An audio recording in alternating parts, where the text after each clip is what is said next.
aperçu de 2014, cette année, donc on aura un petit nouveau par rapport aux années précédentes, c'est que, c'est vrai, on verra un petit peu les voitures, non pas seulement d'en bas, mais la nouveauté, c'est que cette année, on les verra aussi d'en haut.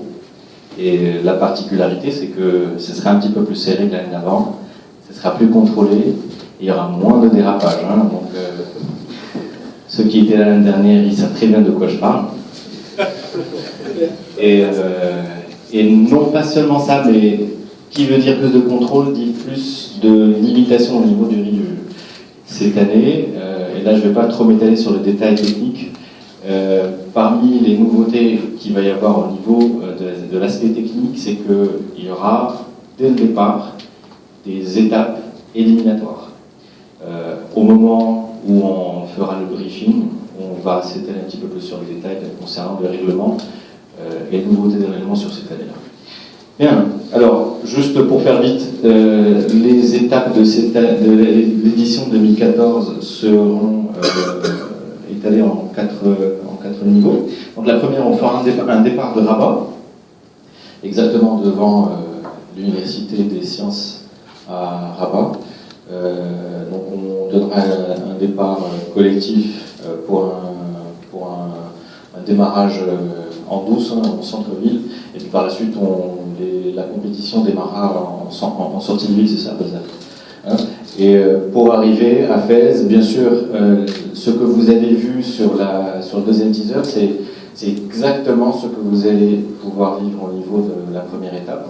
Le parcours de cette année, c'est un parcours assez rude, tant pour les épaules, parce qu'on l'a déjà fait, et je peux vous assurer que même si vous avez des assistances mécaniques ou électroniques au niveau des volants, là ça va bosser, hein, donc ça va muscler un petit peu, parce qu'il y aura plein de virages, il y aura plein de beaux terrains, et là-dessus, l'étape de Rabat-Fès est particulièrement spéciale à ce niveau-là.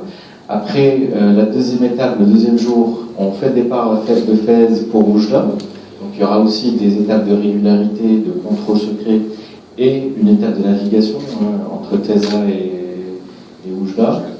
Voilà. Le troisième jour, on fait l'étape Oujda-Tétouan, et là c'est la première vidéo en fait. C'est là où vous voyez plein de paysages sur le bord de mer, etc. Donc là c'est la région, c'est une des meilleures et des plus belles régions au Maroc. La route côtière du Nord, c'est une route qui vient d'être réhabilitée, et aujourd'hui elle est vachement plus praticable qu'avant. Donc on en a profité pour faire découvrir la région à ceux qui n'ont jamais été là-bas. Voilà, donc c'est une région qui est caractérisée par les hauteurs de paysage, par la multitude de virages serrés, et surtout par la beauté des vues. C'est juste un des meilleurs endroits au Maroc aujourd'hui. Alors donc, arriver à Tétouan, c'est une étape de 450 km si je ne me trompe pas.